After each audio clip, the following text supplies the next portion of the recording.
इंतजार, घड़ी पर चलती 60 मिनट की सुइयों के थमने का।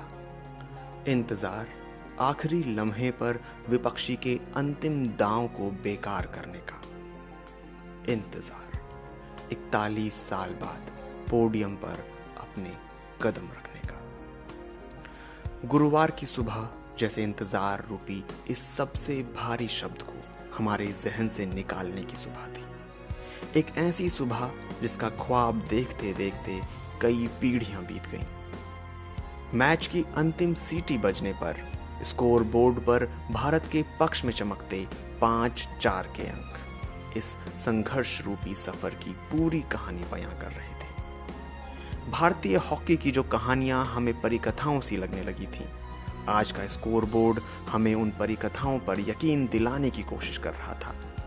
आज की सुबह एक नई विजयी गाथा बनाने की सुबह थी। जर्मनी की तेज तर्रार अटैकिंग टीम के सामने भारत के जो लड़के खड़े थे, उनके कंधों पर सिर्फ ये मैच जीतने का भार नहीं था, उन पर नजरें थीं उन पूर्वजों की जो मैदान और सिस्टम से लड़ते लड़ते कई बार हार चुके थे।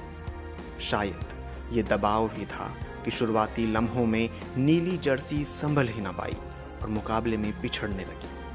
लगने लगा कि फिर वही कहानी दोहराई जाएगी, जहां नतीजे के रूप में हार रूपी कटु शब्द हमें हासिल होगा।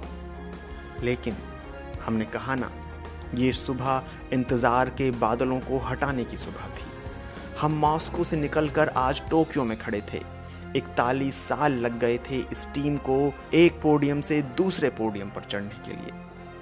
टीम ने खुद को संभाला, एक दूसरे को हौसला दिया और याद कराया कि जो सफर हमने तय किया है उसमें अब इंतजार की गुंजाइशें बाकी नहीं रह जाती। हाफ टाइम के बाद मैदान में लौटी टीम जैसे अलग ही ऊर्जा से लबरेज थी।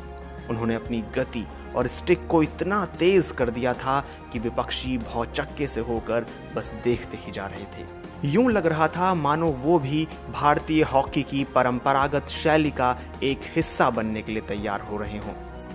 ये मुकाबला भले ही कांस्य पदक के लिए था, लेकिन मैदान में संघर्ष कर रहे हर एक शख्स को इसका इल्म था कि ये कांस्य भविष्य के स्वर्णिम रास्ते का सबसे अहम दरवाजा है।